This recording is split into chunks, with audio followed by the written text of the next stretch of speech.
بسم اللہ الرحمن الرحیم۔ سیرت النبی کی ایک اور قسط لے کر ہم حاضر ہوئے ہیں۔ گزشتہ والی قسط کے اندر ہم نے وعدہ کیا تھا کہ مسلمانوں کے ساتھ اور بنی ہاشم کے ساتھ جو مقاطعہ ہوا تھا، مقاطعہ بنی ہاشم، تو اس میں مسلمانوں پر کتنی سختی آئی اور پھر کس طریقے سے وہ معاہدہ توڑا گیا، اس حوالے سے بات کرنے کا ہم نے وعدہ کیا تھا۔ تو اپنے وعدے کے مطابق آج کی ویڈیو کے اندر یہی کچھ بیان ہوگا۔ جب مسلمان بنی ہاشم کو شاہ ابی طالب کے اندر محصور کر دیا گیا اور ہر قسم کی تجارت سے بائیکاٹ کر دیا گیا، اور جو مسلمانوں کے پاس راشن تھا تھوڑا بہت، جب وہ ختم ہوا اور باہر سے کوئی چیز خریدنا ان کے لیے بہت مشکل ہو گئی۔ مشکل اس لیے کہ بنی ہاشم میں سے جو ابو لہب تھا وہ اس بنی ہاشم کے ساتھ نہیں تھا، وہ قریش والوں کے ساتھ مل گیا تھا۔ باقی سارے کے سارے بنی ہاشم، چاہے وہ مسلم تھے یا کافر تھے، سب اس محاصرے میں شریک ہوئے تھے اور بنی ہاشم کا ساتھ دیا تھا۔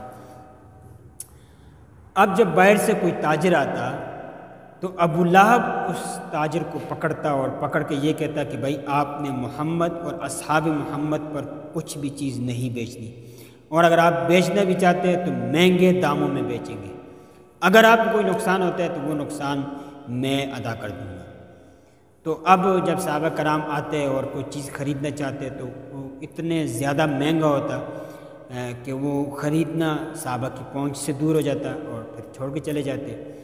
تو اب بھوک کی شدت آ گئی اور بھوک کے اندر پھر مسلمانوں نے تقریباً یہ 3 سال گزارے ہیں۔ سعد بن ابی وقاص رضی اللہ تعالیٰ عنہ فرماتے ہیں کہ ایک دفعہ ایسا ہوا کہ میرا پاؤں ایک نرم چیز کے اوپر آ گیا، میں نے وہ نرم چیز اٹھائی، اندھیرے کی وجہ سے نظر نہیں آ رہا تھا اور بھوک کی شدت اتنی زیادہ تھی کہ میں سوچے سمجھے بغیر ہی وہ چیز نگل گیا، اور آج تک مجھے علم نہیں ہے کہ وہ چیز کیا تھی جو میں کھا چکا تھا۔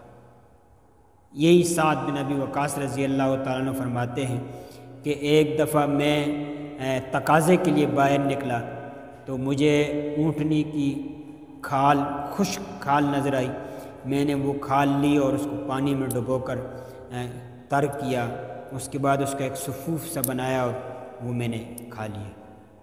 اتنی زیادہ سختی تھی۔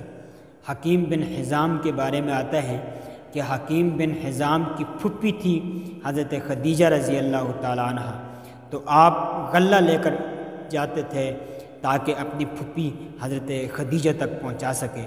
تو راستے میں ایک دفعہ ابو جہل نے دیکھ لیا، اور تو ابو جہل نے کہا اچھا آپ یہ کام کرتے ہیں، غلہ لے کر وہاں جاتے ہیں۔ تو اتنے میں ابو البختری وہاں آیا، اور ابو البختری نے جب یہ ماجرا دیکھا تو اس نے ابو جہل سے کہا کہ آپ کا کیا کام ہے، کوئی اپنی پھپھی کے لیے اگر غلہ لے کر جا رہا ہے تو آپ اس کو چھوڑ دیں۔ الغرض والخلاصہ، مسلمانوں نے یہاں اس گھاٹی کے اندر 3 سال گزارے۔ 3 سال کے بعد یہ معاہدہ ختم ہوا۔ کیسے ختم ہوا؟ یہ بھی بڑا بہترین واقعہ ہے۔ ختم ایسا ہوا کہ ہشام بن عمر ایک شخص تھا، اس نے جب دیکھا کہ ہم کھاتے بھی ہیں، پیتے بھی ہیں، اٹھتے بیٹھتے ہیں، اور بنی ہاشم والے ہمارے ہی خاندان کے لوگ ہیں، ہمارے ان کے ساتھ رشتے ہیں، ان کے ساتھ ہمارا نسب ہے، تو وہ ان کے بچے بھوک کی وجہ سے بلبلاتے ہیں اور وہ بھوک کی وجہ سے چیختے ہیں، چلاتے ہیں، تو کیوں نہ اس ظالمانہ اور سفاکانہ معاہدے کو ختم کر دیں اور اس مقاطعے کی ہم مخالفت کر لیں۔ چنانچہ یہ ہشام بن عمر یہ بات لے کر زہیر کے پاس گیا اور زہیر سے یہ کہا کہ آپ کا کیا خیال ہے؟ زہیر نے کہا میرا بھی یہ خیال ہے، مگر میں اکیلا ہوں۔ پھر یہ دونوں حضرات مل کر مطعم کے پاس آئے، تو مطعم بن عدی کے پاس آئے، مطعم بن عدی نے بھی ان کے ساتھ خامی بن لی۔ پھر یہ حضرات مل کر ابو البختری کے پاس آئے، یہ 4 افراد ہوئے، اور ان چاروں نے مل کر پھر زمعہ بن اسود کے پاس آئے، انہوں نے بھی ان کا ساتھ دیا، اور یہ 5 افراد جب مکمل ہوئے تو ان 5 افراد نے یہ طے کیا کہ کل جب قریش والوں کی محفل لگے گی تو اس میں ایک بندہ اٹھ کر اس کی مخالفت کرے گا، باقی سب اس کی تائید کریں گے۔ جب دوسرے دن محفل میں ایک بندہ اٹھا، اس نے کہا کہ یہ جو مقاطعہ ہم نے قائم کیے ہوئے 3 سال سے، یہ ایک ظالمانہ اور سفاکانہ معاہدہ ہے، ہم اس کے حق میں نہیں ہیں۔ تو ابو جہل نے کہا یہ آپ کیا کہہ رہے ہیں، ایسا بالکل نہیں ہو سکتا، معاہدہ برقرار رہے گا۔ تو پھر ادھر سے ابو البختری بھی اٹھا، زما بھی اٹھا، مطعم بھی اٹھا اور ہشام بن عمر بھی اٹھا۔ جب یہ سب اٹھے تو ابو جہل نے کہا لگتا ایسا ہے کہ آپ لوگوں نے رات کو باقاعدہ اس کا مشورہ کیا تھا۔ اسی اثنا میں نبی اکرم صلی اللہ علیہ وسلم نے اپنے چچا ابو طالب سے یہ فرمایا تھا کہ اے میرے چچا، یہ جو معاہدہ لکھ کر انہوں نے کعبہ میں آویزہ کیا تھا، اس معاہدے کو کیڑے نے کھا لیے ہیں اور وہ معاہدہ ختم ہو چکا ہے، سوائے جو اللہ کا نام ہے۔ اس لیے کہ جب یہ کوئی بھی تحریر لکھتے تھے تو شروع میں بسم کا اللہم لکھتے تھے، یعنی اللہ کا نام لکھ لیتے تھے۔ تو کیڑے نے صرف اللہ کا نام نہیں کھایا اور باقی سب اس کو ایک دیمک سا لگ کر پورے کاغذ کو کھا لیے۔